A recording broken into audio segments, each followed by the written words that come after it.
Good evening, ladies and gentlemen. My name is Laura Good, and I'm a junior from Carlisle High School. For the past month, I have participated in the high school mentoring program at the Clarke Forum for Contemporary Issues. On behalf of the Clarke Forum and the Central Pennsylvania Alumni Club, it is my pleasure to welcome you to tonight's event, What Happened and Why, Election Wrap-Up. This year's presidential nominees for the two major parties were Senator Barack Obama and Senator John McCain. They both fought hard for popular support throughout this presidential election. The race was full of unexpected twists and turns. The appointment of Governor Sarah Palin of Alaska for the Republican vote vice presidential candidate raised controversy. On the other side of the aisle, Senator Joe Biden raised eyebrows considering his earlier attempt to secure the Democratic Party presidential nomination. The debates between the presidential candidates drew large TV audiences, and tag ads seemed to swirl within every public medium. One of tonight's speakers, Mary Isenhour, is the executive director of the Pennsylvania State Democratic Party. She's originally from Kansas, where she served as communications director and chief of staff for 3 Democratic leaders.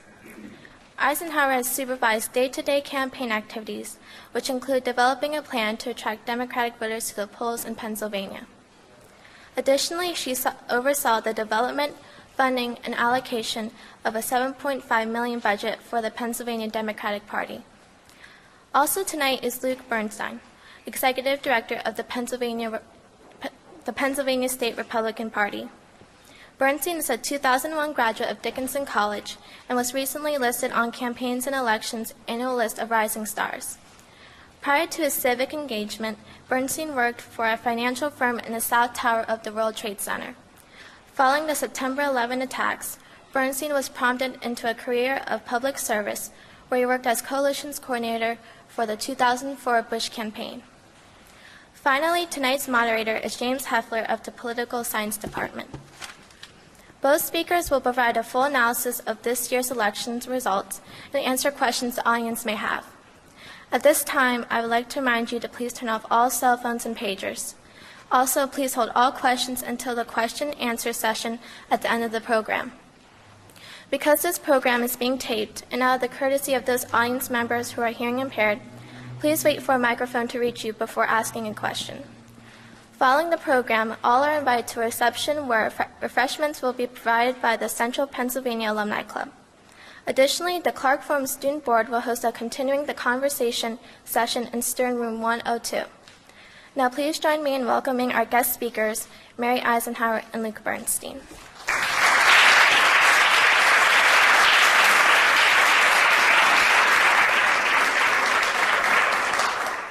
Thank you, Laura, and welcome all here. I just want to say a few words before we turn it over to our speakers tonight, Luke Bernstein and Mary Isenhour. I had the very distinct pleasure of teaching a class with the two of them this past spring. Luke I had in class 8 or 9 years ago, taught him everything he knows, and he's been successful in spite of all of that. But it's such a pleasure to have him back in the classroom with Mary Isenhour. I say I co-taught with them, but I mostly sat and listened and learned from these two very interesting individuals, very insightful. And they were really the epitome of civil discourse. They're staunch partisans, one from the Republican side, one from the Democratic side. And week after week, they brought in media specialists, grassroots specialists, political specialists, communication specialists from both sides of the aisle. And he moderated a wonderful discussion for our students, who I think are forever grateful for getting to know you all and to have that wonderful experience during the very heated primary that we had. So I thank you again for that. You can see how bipartisan they are, in the sense that we've got Luke tonight dressed in a blue shirt for the Democrats in respect, and Mary's bedecked in beautiful red colors for in respect for Luke. So I thought that was very nice and thoughtful, but they really did epitomize the saying that you can disagree without being disagreeable. And they were a wonderful liberal arts model for all of our students with regard to some very, very heated discussions and some interesting commentary. So thank you for that. I'm going to turn it over now, and what I think I'll do is have both of you speak for 5 to 8 minutes, a little bit about your background, the role that you played in the recently completed election, maybe some surprises, some memories you had, and then we'll just go kind of back and forth informally with questions, kind of like we ran the class. So without further ado, Mary, please.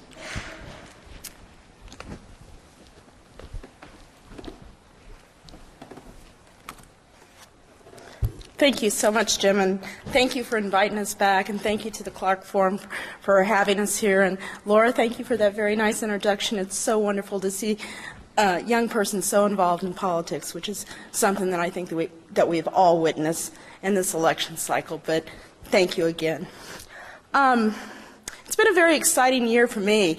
I started out the year as the executive director of the party. And in early March, when we learned that the Democratic primary was coming to Pennsylvania, I got the call to be the state director for Senator Hillary Clinton in the Pennsylvania primary. It's a very, very exciting time for me. It was an opportunity that I thought, as a kid from Kansas, I would never have. In fact, Jim asked us to talk about one of our memories of the past year in this election, and probably one of my fondest memories was one night I was on an airplane from Pittsburgh heading to Scranton, and in front of me was Senator Clinton, and to my left was Governor Rendell.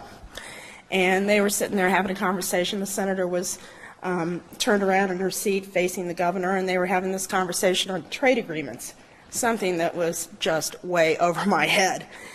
And I was just sitting there taking it all in and listening to them and thinking, wow. And the senator looked at me and she said, "Mary, are you okay?" And I said, "Well, yes, Senator, I am." And she says, "Well, you just got a really funny look on your face." And I said to her, "Senator, I'm just a kid from Kansas. How did I come to this place and this time in my life?"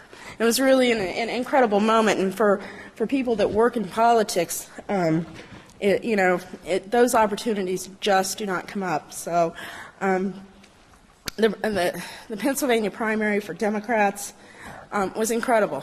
It started out, everybody thought our primary would be over by the end of 2000, or at the beginning of 2008 after the Iowa caucuses.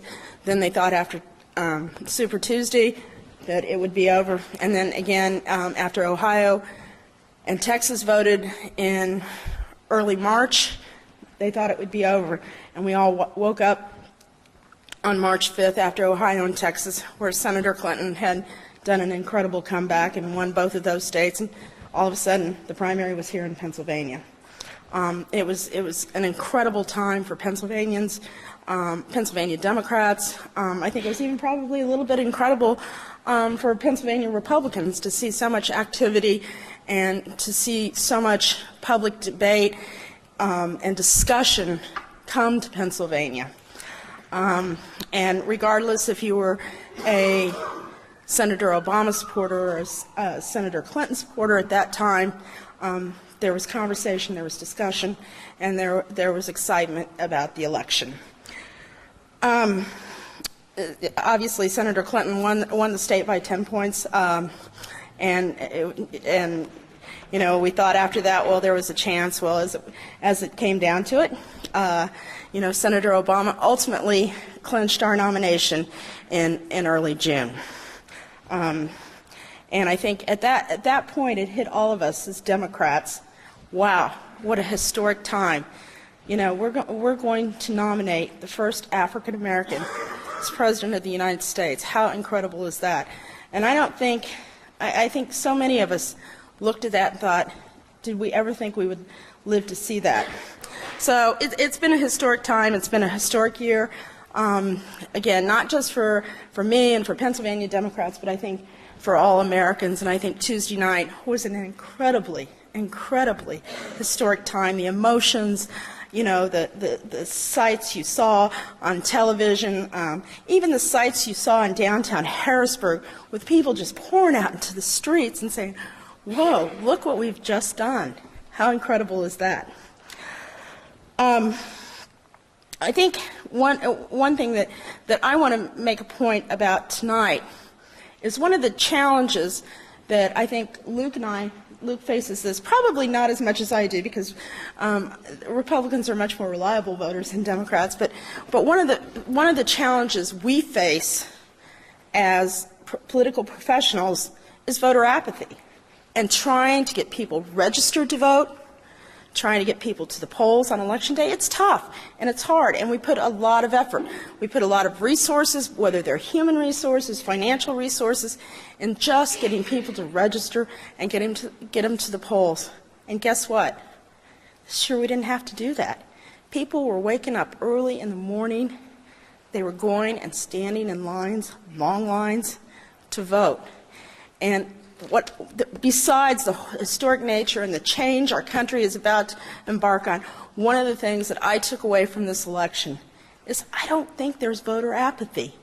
The young people that voted, the people that have never voted in their lives voted. There was a story that came out of Crawford County, Pennsylvania. Crawford County is in the far northwest corner of the state. We had a volunteer who sent me an email today to tell me about a young couple who he received a call from. He was one of the people that we had engaged to give rides to the poll. And he received a call from a young couple who needed to get to the polls to vote. So he went to their house and to pick them up, and they came out of their house. They had a baby, a 1-month-old baby, in a car seat. They put the baby in the car seat, and in the car, and they got in the car and they went to go vote. And he said, I live 2 doors down. When you're finished voting, just come down.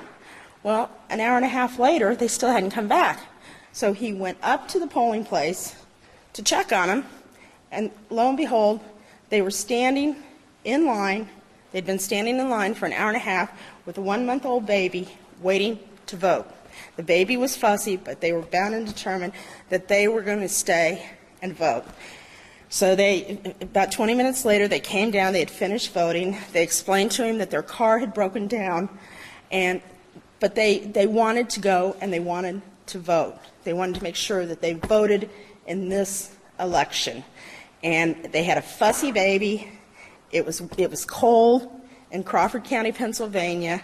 They stood in line for nearly 2 hours to make sure that they cast a vote for the very first time in their lives.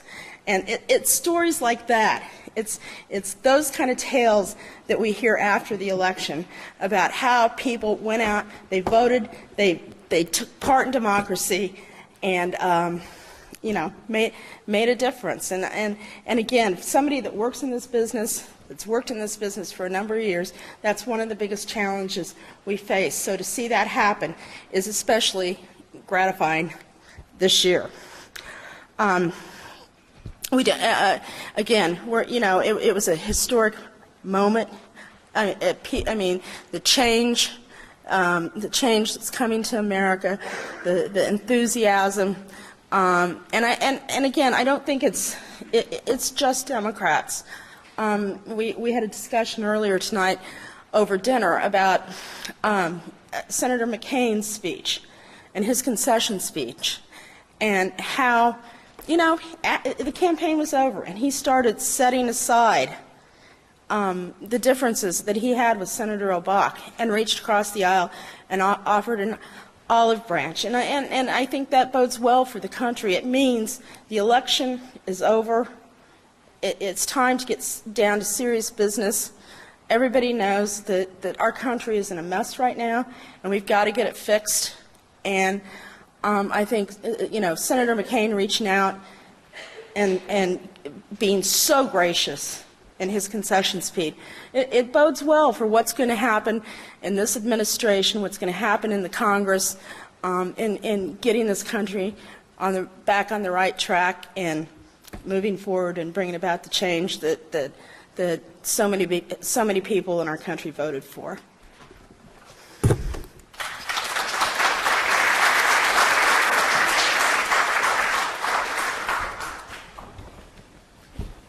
Thanks, Mary, and thanks, Jim, for having me back to campus. And I want to thank the Clarke Center and for the wonderful introduction we received here. And Professor Pullman, who oversees the Clarke Center. And I was a 2001 graduate of Dickinson College. I didn't think as a student I'd ever be invited back here at all, even for alumni functions, after all the trouble that we used to cause here on campus. But nonetheless, as someone to instruct a class, and just had a wonderful opportunity to work with Jim and Mary in that endeavor, and certainly enjoyed my time here. My wife, who's here with me, and her mother tonight. My wife is a teacher. Her mother is an educator and retired educator. Really, I think when I talk to my wife, coming home at the end of a day from hard work, just the rewarding experience you could see and the gratification in her face by teaching students all day long. I don't think I ever truly felt that until I came back here and worked with the great class and the great instructors that we were blessed to really work with. I mean, it was just a wonderful opportunity in such an amazing time, and an amazing time in our country. Jim asked us to speak a little bit about what we do on a day-to-day basis and how we got involved in this business. When I left Dickinson, I didn't think I was going to get involved in politics at all. I went to New York. I worked in finance. I thought really that was the way to go. After 9/11 happened and was in the World Trade Center on September 11th, I started reevaluating what my priorities were. And I thought about different ways where I could make a difference. And in my reflection, I looked back at what I had contributed previously. And I probably got to about 2 fingers, maybe 3 fingers, and I thought, our time here is so short and so valuable, and we really need to take advantage of the opportunities we have when we are here. And that was one of the reasons I got involved in politics. I started working out for Rick Santorum. I started driving him around the state, back and forth. I basically begged him for a job. I said I'd do anything I could to get a job in his office. And about a month afterwards, he said, I don't think you should be driving me. I think you should be writing for me. And I got moved over to the press office, and it was just a great opportunity. Worked my way up from there, and now I'm the executive director of the Republican Party of Pennsylvania. And this election cycle, being a Pennsylvanian, I grew up in northeastern Pennsylvania, and just looking at what we went through this election cycle here in the state, it was really amazing. Just an unbelievable experience to be a Pennsylvanian. When you think back to the primary, I was one of the individuals with our chairman, Rob Gleason, who was standing up against moving the Pennsylvania primary. And I was actually fighting with Mary and Governor Ed Rendell, saying, we need to keep it where it is. We need to keep it in April. We shouldn't be moving it up. There's a lot of factors in Pennsylvania that we didn't want to move that primary up, and it stayed where it is. And because of that, we really were the national spotlight for 6 weeks. I mean, just every 7 weeks. And Mary would know, because Mary every single day is running the Clinton campaign. Was probably felt like a lifetime for Mary. But 7 weeks in the national spotlight, and when you break it down to just have the candidates in that time period, it was an amazing experience. The state got so much exposure. I remember watching the TV once, Bill Clinton was in Johnstown, Bill Clinton was at Dickinson, Barack Obama and Hillary Clinton were all over the different areas of the Commonwealth, and it was really, really humbling to be a Pennsylvanian to see that type of exposure. It was a great thing for the state. And coming off of that primary, you had an African American running against a female. Whoever would be the nominee, it would be a first for either major party to run an African American or a female for the presidency. And then that already in your mind was going to shift, in my mind, at least the political paradigm forever. And you had it look like with John McCain running against Hillary Clinton or Barack Obama was just enough. Then you had John McCain throwing a curveball and put Sarah Palin as his vice presidential nominee. This is a historic election. Any way you break it down, this was an amazing election in our time. It's to be involved in politics in 2008. Has to feel like you were on in the Jets when they won the Super Bowl back in the '60s, or the Phillies this year when they won the World Series. It's an amazing time, and it's something that I often told members of our staff. We have a very big, very capable and talented staff here in Pennsylvania. I often tell them, close your eyes for 1 second. Just think about what you're a part of. Just think about the history that you should be embracing right now, that you should really feel excited to be a part of. It was something like, even in 2004, I worked on the Bush campaign here in Pennsylvania, but that was a special experience, but it wasn't like this. This race was more, and it was just so much reflection, so much different strategy. There were so many different dynamics pulling on one end of the electorate, pulling on the other end of the electorate, and it was just a great experience to be a part of it. It's great to come back to Dickinson to really work with Mary and Jim in real time to say, this is what's going on in the election, this is what this means, this is what that means, and break down the elections with the students. So it is great to be back. Obviously, in my mind, we did not get the desired outcome. But whether you're Republican or Democrat, we're all American, and you want our country to move in the right direction. So Republicans, just like John McCain said in his concession speech, we're hoping for a great America. We're hoping for a great tomorrow. We're hoping that we can come together after this and move the country forward in the right direction, because it's what our economy really needs. So I think when you look at where we are in the paradigm, it's important to rally behind America, and I'm hopeful we can do that.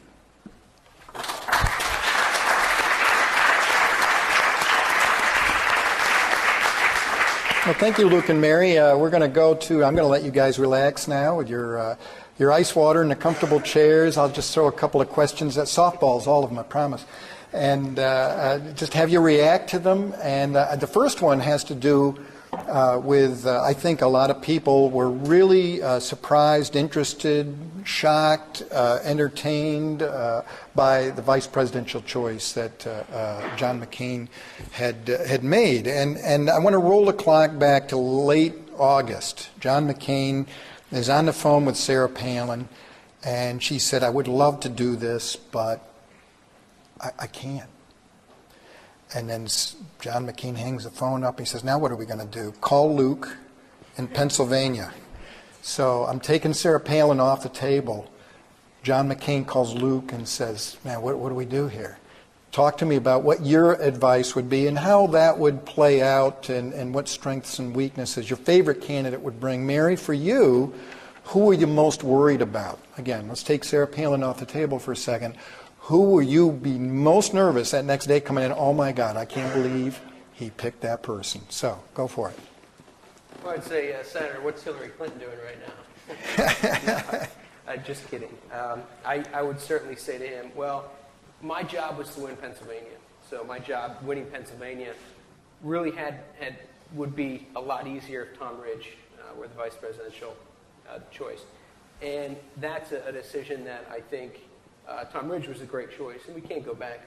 The only reason Mary and I are even entertaining hypotheticals is because it's after the election. So I think Tom Ridge would have made a great choice. But the other person, obviously, the way the race shook out, Mitt Romney would have been a very attractive choice because of his economic experience and because of what he's done to turn Bain Capital around and to turn the state of Massachusetts around when he was governor financially. So I think those two would have been very intriguing choices. But as we go back to Governor Palin, I think that really was the best choice that John McCain could have made because of what she did for the grassroots in Pennsylvania and what she did for the grassroots across the country. Our excitement and the enthusiasm around this country was just really shifted. When you take Sarah Palin and you put her on the ticket, our phone banks were filled at night. Our donations from low-dollar donors came in, just pouring in, and really gave a jolt of energy into the Republican Party. And for those reasons, I thought she was a great choice. I thought Senator Palin was a very interesting choice, and it was very strange because Senator McCain picked her the day after our convention ended in Denver, and I was actually in Denver, and I received a call from a reporter back here in Pennsylvania asking me what I thought of this pick, and my first reaction was, well, I didn't really know a whole lot about Governor Palin. Nobody did at the time. But then he said to me, well, the Republicans are saying that she will be able to attract Hillary voters to the ticket. And at the time, I found that very, very odd because, Hillary supporters are, pro-choice, they're moderate women. And Sarah Palin just simply wasn't that. She had a whole different set of beliefs and a whole different set of values than Senator Clinton did, and I just wasn't buying that argument. I've given this a lot of thought in the last few days, well, actually the last few weeks, when all of a sudden Pennsylvania became the epicenter of the world with McCain and Palin here. I don't think, and I could be wrong, but I don't think the McCain campaign had a good overall strategy at all, at any time during this campaign. And the reason I don't think that, because I think if they did, they would have known that Pennsylvania was going to become the epicenter of the world. They knew that their last chance was going to be in Pennsylvania. And if they had known that, I think they would have picked Governor Ridge, because he would have made the state much more competitive than it actually turned out to be for Senator McCain. At the end of the day, I think Senator Obama would have still won Pennsylvania, but I think Pennsylvania with Governor Ridge on the ticket would have been much more competitive. And I just don't think at the time that Governor Palin was selected that they had an overall plan. And otherwise, I think that it would have been Governor Ridge. And, it would have been more competitive, but I still think at the end of the day, Senator Obama would have won. So. I think the one thing, Mary brought up an interesting point in terms of timing. And the vice presidential pick, it was amazing in terms of the timing. I watched Barack Obama's convention speech, and two things. Style I did not like. I did not like the pillars in the background. I did not like the 85,000 people. I thought it was over the top. I thought it was out of touch. I thought the speech was very good, though. And I thought coming out of that speech as the first African-American to have that honor, really, that the Democratic Party and the voters bestowed to him to represent the party on the ballot in November, I thought that was a major, major address. And when John McCain picked Sarah Palin the very next morning, no one talked about that address and virtually eliminated a lot of that convention balance and sort of stopped it in its tracks. I thought that was a game-changing event that really the McCain campaign needed to do in terms of the timing in that announcement, because the polls were at that point where there's a little separation there, and you're having Bill Clinton and Hillary Clinton and Ted Kennedy and all the Democratic faithful coming out to support Barack Obama. And the announcement of that timing and just the overall mystique of that timing really stopped the Democrats in their tracks. And I thought that was an important sway of events coming right off the heels of that speech. I think it was a very good short-term strategy for Senator McCain. I think it was a very poor long-term strategy. I think Sarah Palin was, she was a flash in the pan for a few weeks, and she did distract, from what was happening at our convention, and she was the new kid on the block, and everybody had to stop and see what she was all about. But again, I think it was a very good short-term strategy to try and blunt our convention bounds. But I think at the end of the day, it was a very poor long-term strategy. I think the next question I'd like to ask, you guys are very different than everybody else, or most, I'm guessing everybody else in the room, myself included, is you've been very close to power. You've been very close to these people. I mean, you're sitting behind Hillary Clinton, Mary, next to the governor, and I know that you've been close to Obama and his team. Certainly, Luke, you've been around John McCain on numerous occasions here in Arizona. And to go back to you for a second, Mary, I remember you telling a wonderful story about Hillary Clinton in the rain, showing up late in western Pennsylvania one night when the rain-soaked crowd, and she came out with an umbrella and she said, "Should I go out and meet the crowd?" And you said, "They're wet, you better get wet." And she went out and dove into the crowd. I thought that was just a wonderful, very telling moment about her in particular. So the question I have is, aside from the overall personalities that we see on TV, the big rallies, the speeches, the debates, we have a very, if you think about it, a very disconnected relationship with these candidates. We get the packaged candidate. And I was wondering if you could tell us something about either the person or the campaign that you saw that the rest of us don't see, that encouraged you to go on and said, yes, I'm doing the right thing, I'm on the right side, this person is going to be a very, very good and capable president. Did something happen in the campaign that none of us else would know and that you'd like to talk about tonight? Well, look, they're people too. They get up every morning, wash behind their ears, just like you and I do, and they have, very deep-held beliefs. They're very passionate about the work they're doing. I mean, look, I've been doing this for 25 years. I mean, I've had the honor and the pleasure, of meeting President Clinton, of meeting Vice President Gore, and I still get overwhelmed by it. I still get overwhelmed being in the presence of our governor. I think he's, one of the most brilliant politicians, not only as a campaign person, but as a policy person. And, but I think it's that way with with anybody who is smart, who is capable, and who is committed to public service. I'm trying to think of, an instance that really demonstrated that with Senator Clinton. But everything she did was so genuine. I mean, when she was out working a rope line, and she was shaking somebody's hand, and she was talking to that person, she was very engaged in what they were saying to her. She wasn't looking over her shoulder to see if there was somebody more important she should be talking to. She was looking directly at that person and talking to him, and she genuinely cared about what they had to say. And the same is true with the president-elect. I mean, people get into public service because they care. They care about people. They care about our country. And I'm sure the same is true for Senator McCain, for Governor Ridge, and, Republicans. Most people are in this for the right reasons. So, they're humans. They wash behind their ears just like you and I do. At least I hope you do, Jim.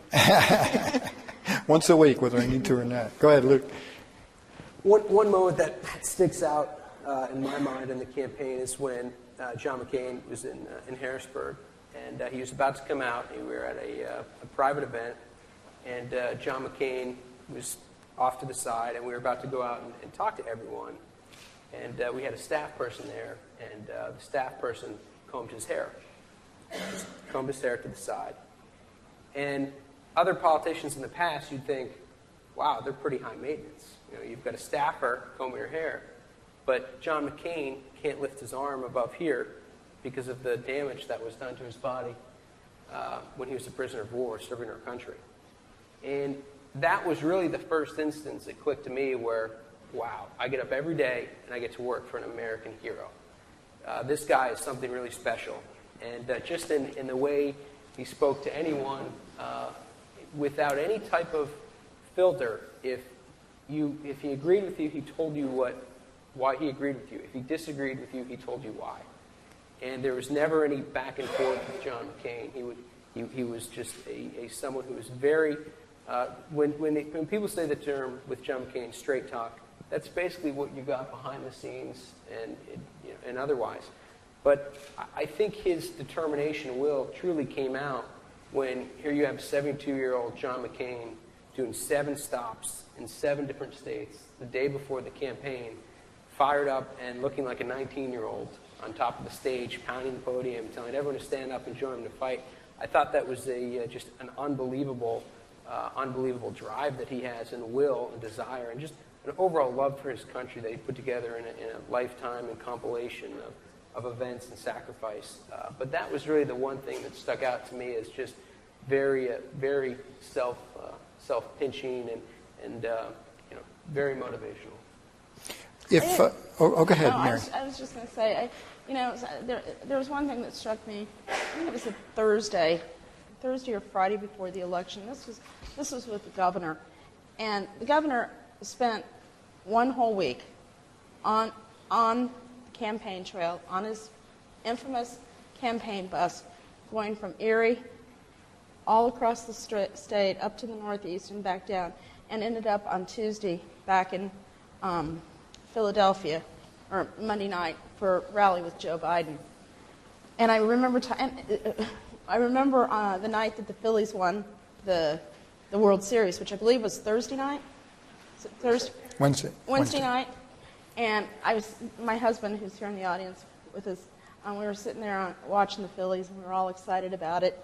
And I said to myself, I said to my husband, man, I feel so bad for the governor. He loves Philadelphia. He loves Philadelphia sports. And he's out somewhere between Indiana County and Harrisburg, and he's missing this whole wonderful thing that is going on in Philadelphia. A few minutes later, he called in on Comcast Sportsnet and congratulated the team through there and said he was on a bus between Indiana County and back in Harrisburg. And I just thought to myself, this is so real. And then that led me to the next step. And I thought, man, can you imagine the pressure this man is feeling? He's governor of the state. It's a historic election. Our state is truly the epicenter of the world. We have to win Pennsylvania. And I thought to myself, my goodness, can you imagine that the pressure that is on this guy? He's the governor, and he's got to deliver the state for Senator Obama. So, I mean, you know, clearly, you know, it's something that, you know, you don't think about that the governor feels that kind of pressure, but I'm sure he was. All right, next question has to do with what you were feeling. I was going to say Monday night, but it was probably Tuesday morning early when you guys laid your head down to sleep. Long campaign. You've had a couple of different roles, Mary, both working for Senator Clinton and then Senator Obama. And Luke, you've been right in the middle of the thing with Senator McCain since he got started here in Pennsylvania. The question is, as you were closing your eyes that night, and let's remember that, you know, the polls worked out and there weren't any big surprises, but Mary, you had to have been a little nervous Monday night. I mean, nothing is a sure thing until you see it happen. What were you wondering, or what were you hoping that you could have done in Pennsylvania that you just didn't have enough money or time to do? So on both sides, the executive directors of the major political parties in Pennsylvania, if you had a lot more money and a lot more time, what would you have done? Where would you put your effort, and what do you think could have even made a bigger difference than what we saw? So let's start with Luke. You want to give it a shot? Sure. I remember, I don't think I did sleep. Oh, maybe you just never went to sleep. Okay. I think I came home and tried to, and just ended up blackberrying all night. I think the fortunate thing, it's unfortunate we lost in Pennsylvania, but one of the fortunate things, if you lose by 10 points, you don't sit back and say, if I could have done this differently, I would have changed this result, I would have moved this number margin.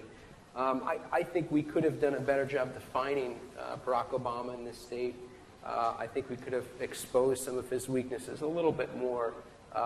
If I could do it all over again, I think I would have done that a little bit more, a little bit harder.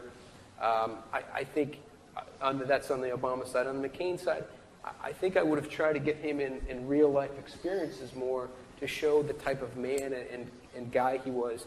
I think we started out, and we go back and forth. I constantly say that Hillary Clinton won the primary because she ran the state like a governor would run.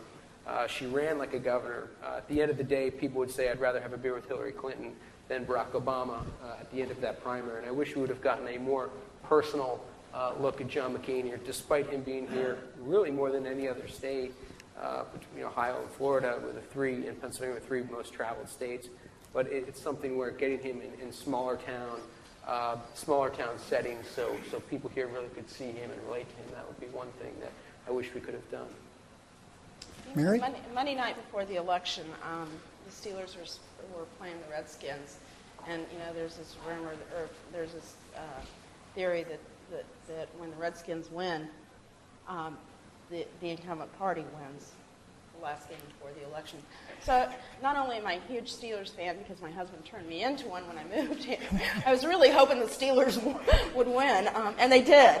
And I think I fell asleep on the couch before the game was actually over, and tossed and turned once I woke up about 2 o'clock in the morning and thinking, oh my God, what did we forget to do? But you know, honestly, in this election cycle, you know, again, back to when our primaries began through Election Day, I can't say there's one thing that I would change or I would do different. I mean, you know, not only did we have an incredible campaign in the state, presidential campaign, the Obama campaign was an incredibly well-organized, well-disciplined operation, and I think they did a terrific job. We also, thanks to the governor's engagement, were able to run a very effective down-ballot race. We took 2 of 3 statewide offices. We picked up an additional congressional seat, and at the same time protected 2 members of Congress who the Republicans had targeted for defeat, and we maintained our majority in the state house. So all in all, I just can't say that we would do a whole lot different. We're pretty pleased with the outcome of 2008, just as we were in 2006. Our party's growing and getting bigger, and you know, I just don't think I would change anything at this point. Okay, let's turn to the map for a second. You guys have a copy of this. I have it up on the board, and for those in the audience and the television audience, this is a map of Pennsylvania counties, and the counties, it doesn't quite look right here for Pennsylvania, but the counties are expanded to reflect the size of the population in that county. Thus, Philadelphia is much bigger than the little dot that it usually shows up as, and then the surrounding suburban counties, Delaware, Chester, Montgomery, Bucks, obviously a lot of people in those counties as well, and so they're expanded to represent their population. You see Harrisburg and right there with the light blue county. That light blue means it went slightly Democratic. Just to the west of that, you see a light red county. That would be Cumberland County, where we're sitting right now. Marginally Republican. Slightly went Republican. The dark blue in Philadelphia, obviously heavy Obama support there, 83%. And then a fairly nice color blue in Pittsburgh for Obama. The purple to the west of Pittsburgh, that means it was a draw there, that the race was close enough that it was within 5 points. So red, the redder it is, the more Republican, the bluer it is, the more Democrat, and the purple is the split. You two guys as political operatives, I also have 4 congressional races that many people were looking at there, the 11th, the 3rd, across the top of the state, and then down in the southwest, the 4th and the 12th, where John Murtha got in a little bit of trouble for things he said about his district being racist, and then I guess he took that back and said they're redneck, right? Not racist. But in any case, when you as political operatives see this map, do you see any surprises here? Do you see anything that really turned the corner from 2004? I don't have the 2004 map, but maybe you could tell us a little bit about why the race went this way and what you see when you look at that map. Luke, what do you see?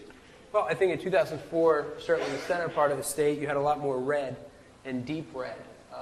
In Lancaster, the plurality in 2004 was 71,000 votes.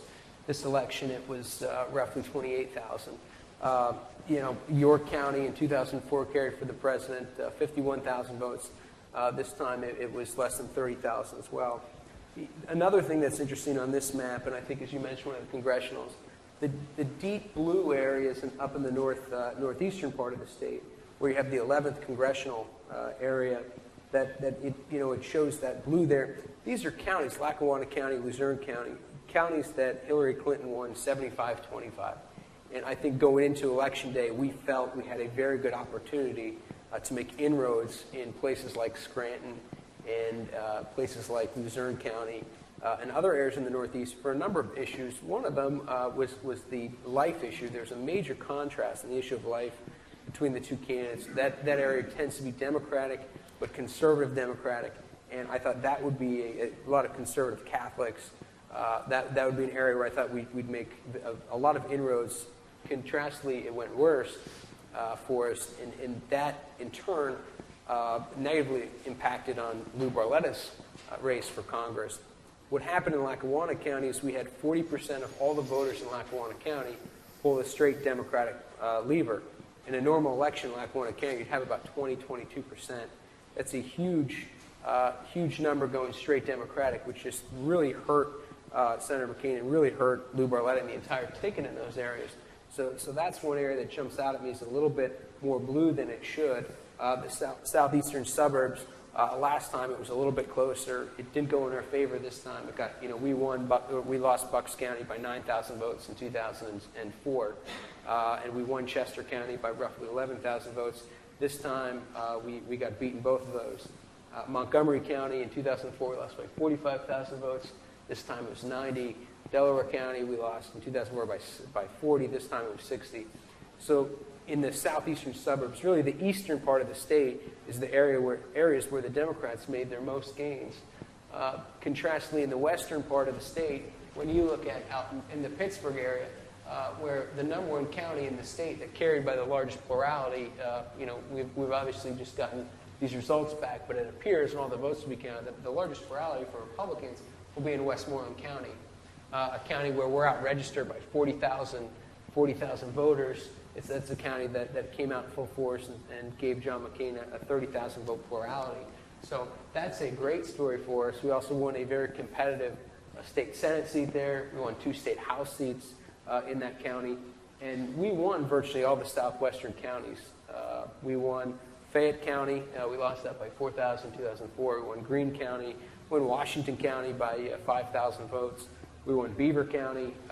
We really made a lot of inroads in the southwestern part of the state, which helped a lot of our state House seats, where we picked up 1 in Beaver and those 2 in Westmoreland. Almost picked 1 up in the Greene Fayette area. So despite some of the eastern part of the state being challenging to us, we made a lot of inroads in the western part of the state, and we're really looking to build upon that as we move forward. And obviously, the South Central region is still very Republican, and we have to continue to work on that and increase the base. Mary? Excuse me. Obviously, the most populous areas of the state are turning more blue. I mean, Chester County, we picked up 3 House seats, 2 House seats in Chester County. Houghton, just 2, Houghton and Drucker. We picked up 2 seats, and we picked up 1 2 years ago, plus a state Senate seat. And I'm telling you, 5 years ago, that was almost unheard of. So these most populous counties in Pennsylvania are turning bluer and bluer every day. Now, obviously there are a lot of factors that are making this happen. I mean, our primary, the Democrats had a primary here. The Republicans didn't, essentially. And that really, really increased our registration numbers. People wanted to participate in that Democratic primary. And so I think that there are now 1.2 million more Democrats registered in Pennsylvania than there are Republicans. And a lot of that is, again, due to the competitive Democratic primary we had here in April. The other thing, is the Obama campaign had a very, very aggressive registration program and helped, register more Democrats. And I think, again, and I'm really trying to be a gracious winner here, Luke, because I do. I can't tell you all how much I respect this man and what he does. But the Republican brand has been severely damaged because of the last 8 years. And I'd hate to be in your shoes and have to live with that and try and rebrand it if there's anybody that can, and certainly Luke. But so those things have really, really helped us. But one of the things that we've tried to do over the course of the last, 5 years, since 2003, under this governor and this chairman, is to not just work in the urban areas where there are lots of Democrats in Philadelphia and Allegheny County. We've expanded our programs to touch all 67 counties in Pennsylvania. Now, we may never, ever win a county like Potter County because it's so Republican. But that one Democratic vote we get in Potter County, it's worth as much as one Democratic vote in Philadelphia County. Although some people would argue that one Democratic vote in Philadelphia is really 2 Democratic votes, but we've expanded our program. So we're reaching out to Democrats in all 67 counties. And again, we may not win that county, but what we're going to do is we're going to minimize the margins there. We're going to shrink the margins there so we win statewide. And so far, it seems to be working because since 2003, when we started this program, we've had an 88% win record statewide. That's all statewide races, whether they're the judicial races that really nobody pays a whole lot of attention to in the off years, whether it's, winning the state treasurer's office, Ed Rendell winning 60-40 in 2004 or whatever, or was it 2006, or whatever, our win record, because we've reached out and we've minimized, their margins. In places like York, York is not dark red, it's pink. Lancaster County, which used to be one of the most Republican counties in the country, is not dark red, it's pink. And part of that is because we've been reaching out to Democrats, and once you communicate with them and talk to them and get them, they will go to the polls and they will vote. So That's one thing that we've been trying to do over the course of the last 5 years under this governor and this chairman. Okay, the next question has to do with the difference between running a campaign and governing. And it has been said that, I've heard it said numerous times recently, that you campaign in black and white and you govern in gray. And campaigning is all about my guy's good, your guy's bad. We need to vanquish this other team. And we all know and that our positions are right, their positions are wrong, on and on and on. Do you ever wonder and worry as campaign operatives, as part of the machinery, it's your job every day to wake up, Mary, you got to put this guy in a box, right? And Luke, it's the same thing. You've got to figure out how to foil Mary. And it's about, and I don't mean to minimize the importance of the role that you play, but do you ever get to the point, and maybe sometimes you see negative campaigns, you say, oh man, I can't believe we're running that. It's going to help us win, but I don't really feel good about that. Do you ever get to the point where it's a negative campaign, it's an issue position, you think it's too pandering, and you don't have, I'm not asking you to call your candidates out on this, but does it ever happen that you worry about, we're selling a bill of goods that I don't think this person can deliver once they get into office? You want me to take that one first? Well, first of all, I think Luke and I both got into this business for a reason very different than campaigns or politics. I mean, we care about public policy, and we care what's happening in government. You know, our differences are, you know, he has a different view of how government should work than I do, and you know, therein lies, you know, the politics. There's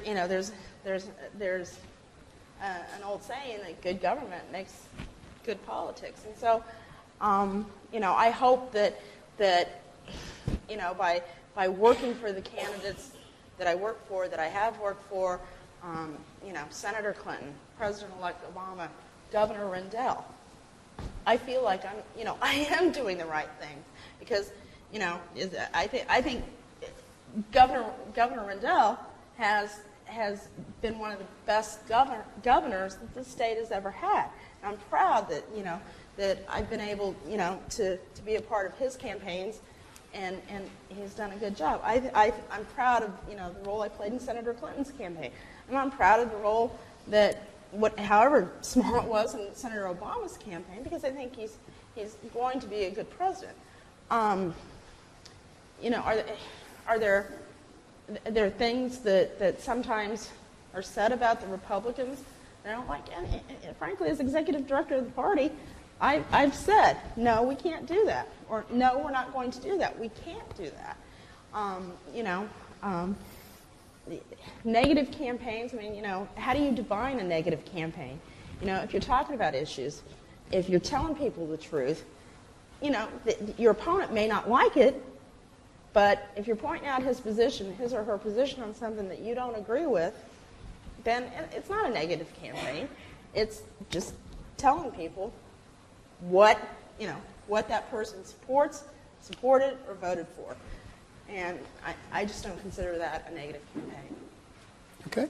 One of the, I think back in at the end of the 2006 cycle, it was right around the same time Mary and I both started in our positions now. And one of the first things I did was Mary's first or second day. I called over and I wished Mary good luck, and thought, you know, we'd be sharing a lot of the same headaches, just on the other side of the aisle. Invited Mary to get a cup of coffee or grab lunch. Since we've developed a very cordial, very professional relationship, where, as Mary said, you know, I have a tremendous amount of respect for Mary and the job she does every day.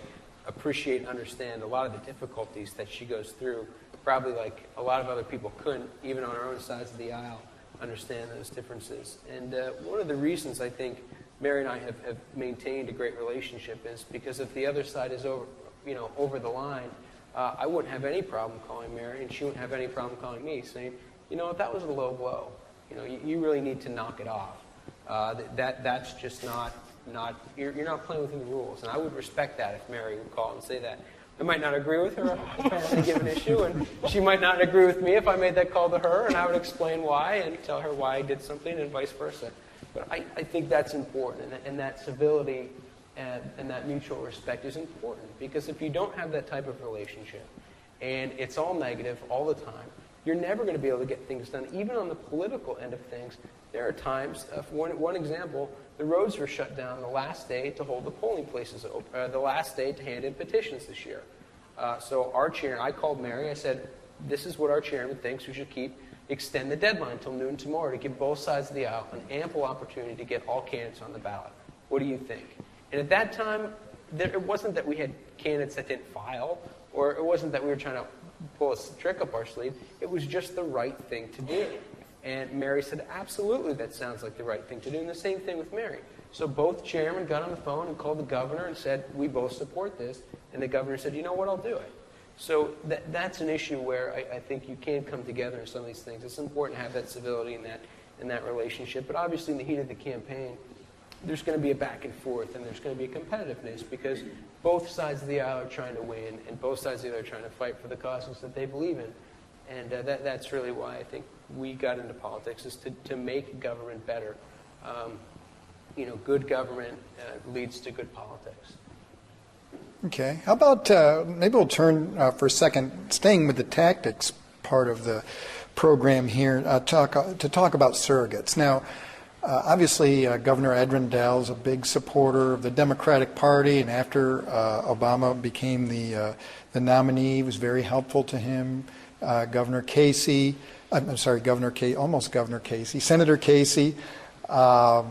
and Hillary Clinton in the state. A lot of people wondered why Bill didn't come back sooner than he did into the picture, and why, people wondered why, maybe he still got hard feelings. And so I want to ask you about that. If from what you know of the situation, was there potential to get more surrogates in here? If there's somebody you could have brought in, looking for maybe even more comfort zone with regard to outcome. Bruce Springsteen, I guess, was with Obama at some point. Who could have helped you out? Who were you if the campaign said to you, well, just pick somebody and we'll get them in here. For you, Luke, there was some concern about your former boss, Senator Santorum, who was not particularly well aligned with John McCain, but then John McCain picked Sarah Palin, who energized the base, and you had to think that he was happy with that choice. Was there any talk of bringing him back into the race, or not into the race, but to campaign for Senator McCain? Or if you'd rather not answer that question, is there somebody else, another surrogate? You said, I know they were busy, but boy, if we could have brought them through the state, that could have helped us close the gap a little bit. Not necessarily turn the tables, but who was your marquee person that you think could have helped out on your side, both of you? Well, the one person who I think we would have liked to bring in and try to get him in was Dr. James Dobson from Focus on the Family. He's very in line with a lot of Christian conservatives. In some of the polling, as you see from the results, we won South Central Pennsylvania by big margins, but the margins weren't big enough to be successful. So getting someone in to rally the base, assuming that John McCain was going to get a lot of the moderate support. The other person that we wanted to get into southeastern Pennsylvania was Arnold Schwarzenegger. He obviously came into Ohio. We did an event in Columbus. It would have been great for him to call Obama girly man in Philadelphia. I think that would have went over pretty well for our campaign. But he is someone that would have excited a lot of folks, brought a different level of energy in. Those are two people. The other person, Sylvester Stallone, supported John McCain. But at the end of the day, I think we could have probably brought in anyone, but you really need to sell yourself as a campaign. And endorsements are great for third-party validation. I think endorsements mean something in primaries, but in general elections, unless you get a big... Joe Lieberman was a big endorsement for John McCain. I mean, that was probably the biggest endorsement on either side of the aisle, I would say, because for Obama or McCain, because he was a Democrat. He ran for president 8 years ago as a Democrat. He's been very partisan on almost every issue but the war up until now, and is a very partisan Democrat. So I thought that was a big endorsement. That came with validity. It was good to have him here in the state. outside that, there aren't really a lot of endorsements that generate the type of attention or fanfare that really sway votes. You might get big rallies of crowds, but don't really sway votes. Yeah, I agree. I mean, you know, the best person to sell themselves is the candidate, and I think that's one of the reasons that Senator Clinton won our primary. Is she and the president spent so much time here during the primary. I mean, you know, there's nobody better than the candidate. You know, if I could have had my personal choice who to pick to come in here, I wish we would have had Oprah. But you know, I got to say, I was actually very pleased with the representatives that the campaign sent in here. I mean, you know, come on, how does it get much better than the boss, Bruce Springsteen? And it was the one thing that I actually took time off and went to Philadelphia to hear him. And, you know, it was incredible. I mean, it was very moving. He played acoustic. It was an acoustic show. He didn't have the band. It was better than the concerts I've seen him in, where, you know, I've paid $200 a ticket to see him. It was incredible. He closed the show down with "This Land Is Your Land." I mean, it was an incredibly moving moment. You know, I think bringing Senator Clinton and the president in towards the end, up in Scranton and Wilkes-Barre, I think it made a huge difference, not only for the president-elect. I have to get used to not saying Senator Obama and saying president-elect. It's so cool.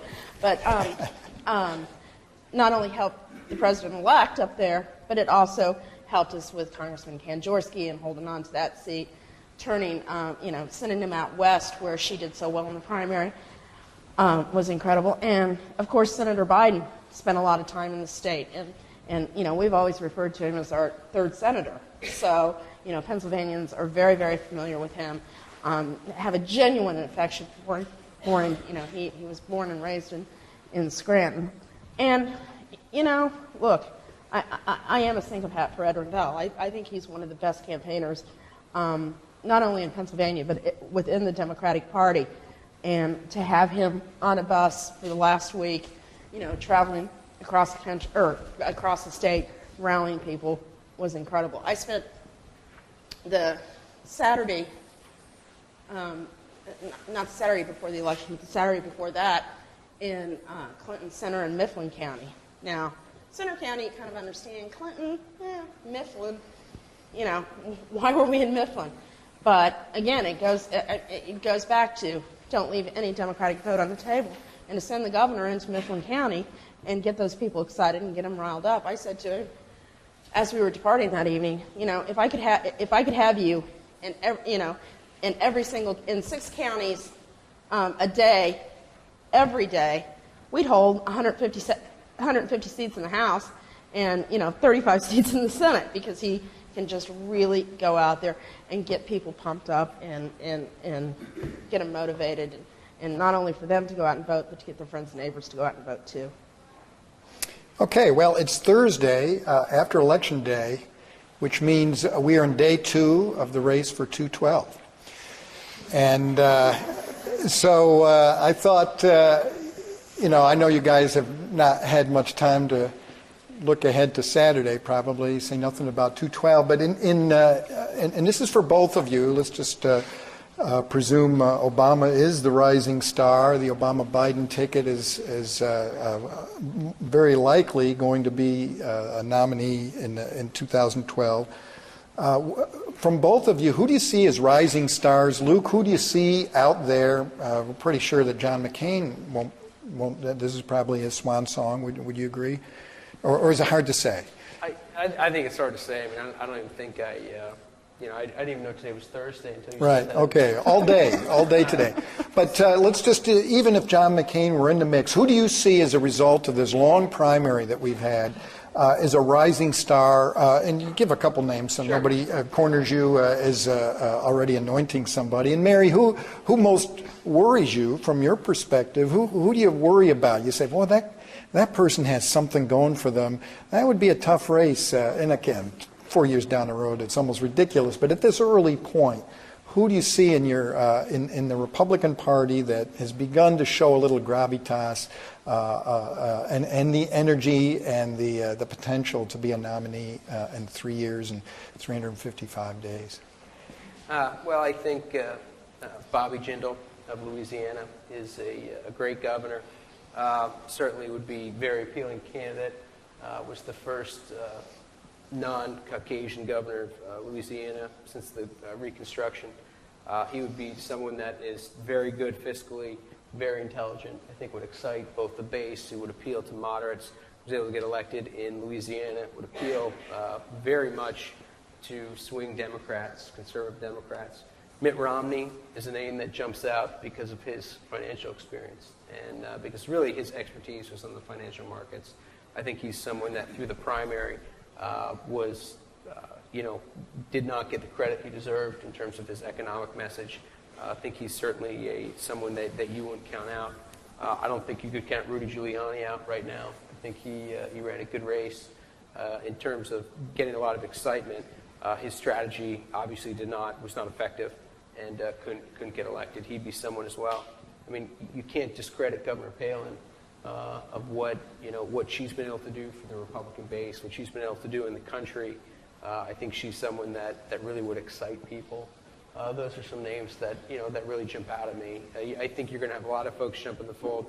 A lot of people are trying to get Newt Gingrich to run again and run a really hard fiscal conservative message. But you have a lot of different dynamics. Governor Ridge? Would you put him in there? Governor Ridge would be a great person to run. I mean, Governor Ridge ran the state for 6-7 years. Was obviously a very successful Homeland Security director. And the one thing that people can criticize the Bush campaign a lot on a number of issues, and they're welcome to do so. It's a free country. But you can't dispute the fact that this president and this administration has kept our country safe for the last 7 years. And if we would have polled people in this room or people around the state and when we did nationally, do you think we'll have another terrorist attack after in the first 6 months after September 11th? More than 50% of Americans said yes. And that wasn't by accident that we didn't have another terrorist attack. And that was a lot to do with the hard work and leadership of Governor Ridge in his capacity as Homeland Security Director. So I think that is someone who would be certainly a viable candidate. I think Pennsylvania would overwhelmingly support him because he was a great governor here. So, Mary, you had a big smile when the name Newt Gingrich came out. Is that the person you'd most likely run against? Well, that was a smile left over from Governor Palin, too. And I was thinking, okay. Please, if there is a God, let one of them run. I mean, obviously, when 2012 gets here, we're going to be focused on the president's reelect, quite obviously. And I think that, I think he's just going to do such a terrific job and turn this country around. I don't think it's going to be a huge problem. And I got to tell you, Jim, frankly, I haven't even given a second thought to 2012 and who on the Republican side, could possibly challenge the president at that point. I've taken calls the last few days on inaugural activities and frankly, we've got some important elections coming up in 2009 right here in Pennsylvania. We have several seats up in our courts that we'll be focused on, and then we have a governor's race, coming up here in Pennsylvania in 2010. 2012, it really is a lifetime of in politics. I think one thing I want to point out about a rising star in our party that's right here in our state is I think everybody needs to keep their eye on Congresswoman-elect Dahlkemper. She is an incredible, impressive person. She is articulate, she is passionate, she is genuine.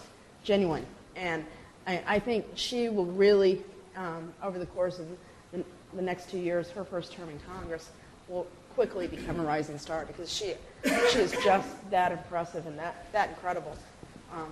So I think, there's one rising star in Pennsylvania politics and on the Democratic side, it would be Congresswoman-elect Dahlkemper. So. Okay, personal question. You both are very immersed in politics. You eat it, you breathe it, you sleep it, you don't sleep it. You haven't gotten much sleep lately. I always wonder, do you ever wonder about running for office? I mean, you are so close to it, and you clearly care about it. You guys know how to run a campaign.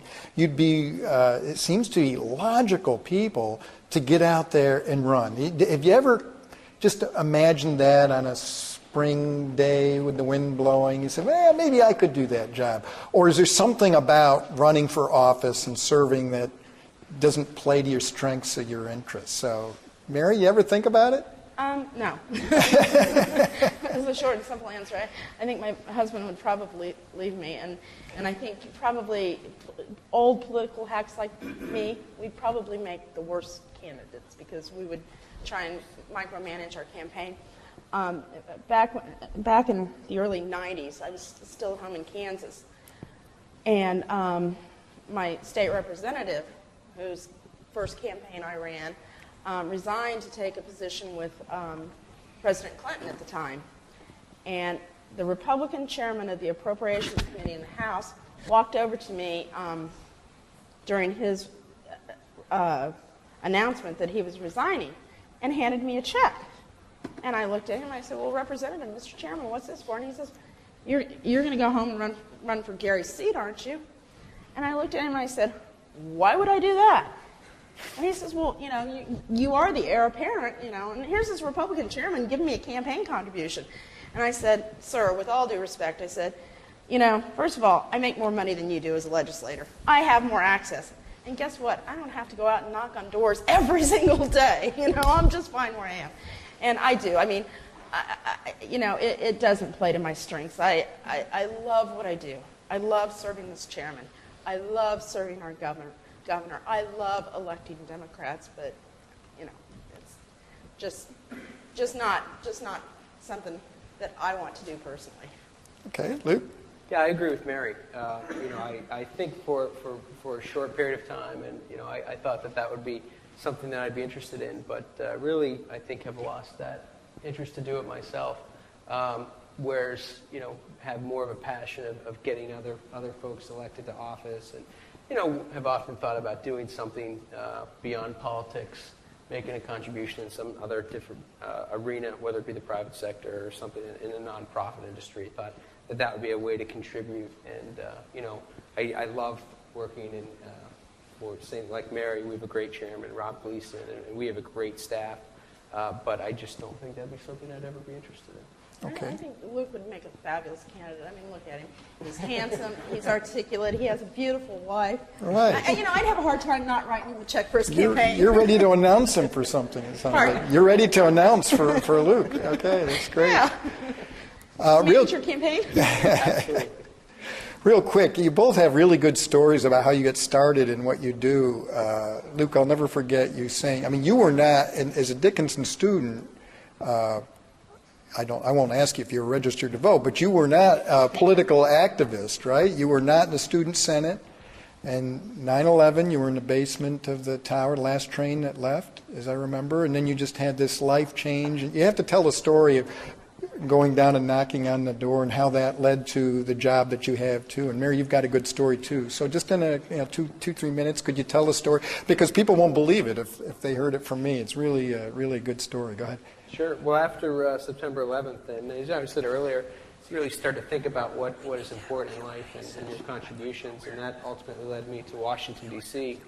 And when I was in Washington, D.C., I had to room with an old familiar face. My sister let me sleep on her floor for 8 months because I couldn't afford to pay rent while working on Capitol Hill for Rick Santorum. I think my first job paid $22,500 a year, and I remember every one of those 500 at that point in Washington, D.C.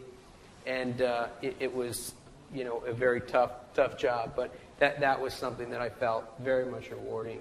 And even for my first days, my job was literally to drive him back and forth from Pennsylvania when we went and do odds and ends in the office before I got promoted. And he was very good to me. He gave me every opportunity to succeed and promoted me right away. But even in the times where people would say, "Are you crazy? You left a job on Wall Street to go and work and drive Rick Santorum around, from A to B." But really, to me, it was if getting him around made his life a little bit easier and he was a little bit more effective, I felt like I was serving my state. And just driving him back and the interaction, walking through the steps of the Capitol or going to meet him in the Senate dining room or anything like that was such a, really to me, I had to pinch myself almost every day going to work and consider it such a privilege and honor to work in the U.S. Senate. That to me was just so worthwhile, and I wanted to be a part of that. I wanted to be a part of something that was a cause greater than myself. And you're right, I was registered to vote when I was here. And I did vote Republican. We can check, you know. You can. I remember Mary probably has. The 2000 election, I remember, was in college at the time. It was my senior year. And I remember, and that was really one of the first times. I went door to door for Senator Santorum in his 2000 reelect, but that was the extent of my getting involved in politics and supported George Bush for president. I remember watching the results here on campus, and I was in the class at that time called The American President, and we had been, with this Professor Rudalevich, we'd been talking about the presidency, and we were all excited through the course of this class for it to come to the conclusion, because it was the presidency. I remember we got up the next day and went to class, and we didn't have a winner. So that was a fascinating time to be involved in that class, and just to be involved in politics. And although I enjoyed politics and followed it, it wasn't an avid following for me, and just wasn't something that I thought was a passion until I realized where I thought I could make my biggest contribution, and it turned out to be this. So I've really enjoyed it. Despite even Tuesday night, it's a very humbling feeling when you get to work with so many wonderful people. You get to meet a lot of people. You get to meet folks like John McCain, Sarah Palin, but not just them, just the average run-of-the-mill volunteers. And it's been a blessing. I think Mary would say the same thing. I mean, even working with Mary and folks on the other side of the aisle on things too, it's been a very worthwhile endeavor. Okay, before Mary goes, we are going to invite a question or two after her response. So go ahead and get ready for that. Mary, how'd you get started? Well, Luke's reasons are a lot more altruistic than mine. Although, I was very fortunate. I was basically born into politics. My mother went into labor with me when she was at the Democratic Party headquarters stuffing envelopes, and my father had to come pick her up and take her to the hospital. And I grew up in a very political family. My grandfather was the chairman of the most Democratic county in Kansas for many, many years. And, it was just something my family did. And I got to tell you guys, I do understand Luke's pain, and I understand what he's going through today. I grew up in Kansas politics where, we never elected Democrats. And I honestly, I got lucky. I got fortunate to be able to land a job, get paid doing what I love. And I got into this business because I really believed that working in politics, working in campaigns, you can change the world. And we've done it a little bit at a time. I've done, through the course of I've been in this business for professionally for over 25 years now. God, I'm so old. I think the greatest change is going to come in the next 4 years, and so it's just it really is kind of the cap on the little changes that I've had the honor and the privilege of being a part of to watch what's going to happen now for the next 4 years. So. Okay, we have time for a couple questions. Can we get a hand or two? I see one here. Go ahead. In high school, I spent a lot of time working for various campaigns and also working at polling stations on election days. And I found, especially after the 2000 election, the following municipality off-season election, when we had a voter turnout of 5% in our precinct, I was very shocked and pretty appalled at what happened. And my thought is, after we had such great turnout for this election and such great effort made to go and gain new voter registration lists, what will be done to make sure that voter turnout will continue to stay high even through the off seasons? I'm sorry, I didn't understand the very last part. What will be done through the off season, and when it's not a high profile election, how can we keep election turnout high and interest high and apathetic or keep apathy down? You know what? That's a very good question. I think it's one of the biggest challenges that we face. Both parties face. I think a lot of it depends on what happens in governing. What happens, with the new president, what happens in the Congress, and what happens, here in the state legislature. I know that from our perspective as the Democratic Party, we do want to build a program where we're reaching out to new voters throughout the year. What it comes down to is resources, financial resources, to be able to do so. And, it'll be a budgetary question for us, but hopefully we'll be able to do that. It certainly is a challenge that we face. I think both parties face it.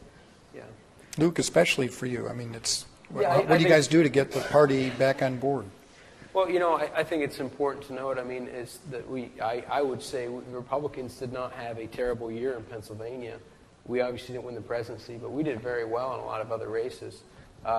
We lost one congressional race, which was a big disappointment for us, but we picked up a state Senate seat, increased our majority in the state Senate. For a state that has 1.2 million more Democrats than Republicans at this point, to have a 30 members of a 50-state Senate is 50 state Senate member margin is very big for us. That's a great thing. And given the climate, that all happened where we lost the top of the ticket by 10 points. We only lost 2 state House members, where in other states and even nationally there were 17 congressional members that lost, Republican congressional members. That's a huge shift. People thought it was going to be 25 to 35, where we are at 17 nationally on that side, and in the state to lose 2 House seats. We picked up a lot of good seats. The area in Beaver County was one. So I think we have a lot of great areas to build on. And I think, like anything that you do is all about prioritizing. And voter turnout in an election for a Republican or for the Democrat Party is the number one priority. And it's trying to reach out to your voters that you identify they're going to be supporting your ticket and turn them out to vote. And that's one of the hardest things, but it's the most worthwhile effort you can do. The other thing is people have talked a lot about the increased voter turnout, but in Pennsylvania, roughly the same amount of people voted in 2004 than they did in 2008, which a lot of people find to be fascinating. But that was really the case. There was an major increased turnout in different population groups and percentages. There were a shifting, but overall, it's important that Mary and I go back to the drawing board in 2009, respectively, and try and get voter turnout up in the odd year because it's not on TV every day. It's turnout we have to generate. And I want to add one thing to that. Whether you're a Democrat or you're a Republican, it's not entirely up to us, to Luke and I. And this last election, this wasn't about, one person, one political hack, one state. It was about millions and millions of people, that made this happen. Anybody who knocked on a door, anybody who made a phone call, anybody who contributed money. That's who it was about. And so, again, whether you're a Democrat or a Republican, you are the party. You are the Republican Party. You are the Democratic Party. Because that's what makes up our party. So, it's just not up to us at the party to do this. It's up to each and every one of you, whichever party, is to go out there and talk to people about elections. Talk to them about why it's so important to vote. Get other people engaged.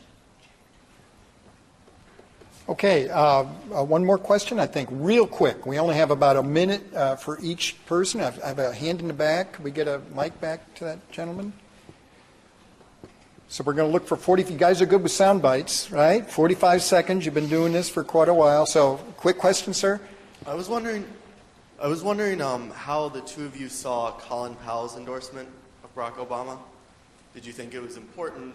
Just how it looked from your side of things. So this is Colin Powell's endorsement of Obama. Was it a big issue or not? Mary? I think it was. Obviously, it was very good for the president-elect. The general is somebody that has lots of credibility. Was it important? Every endorsement he got was important.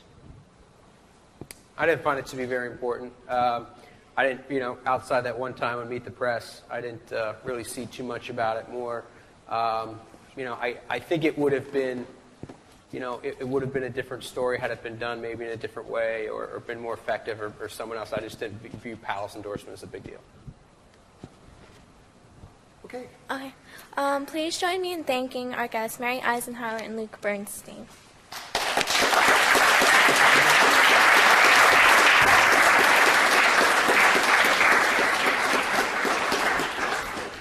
Everyone is welcome to join us in Stern Room 102 for receptions provided by the Central Pennsylvania Alumni Club.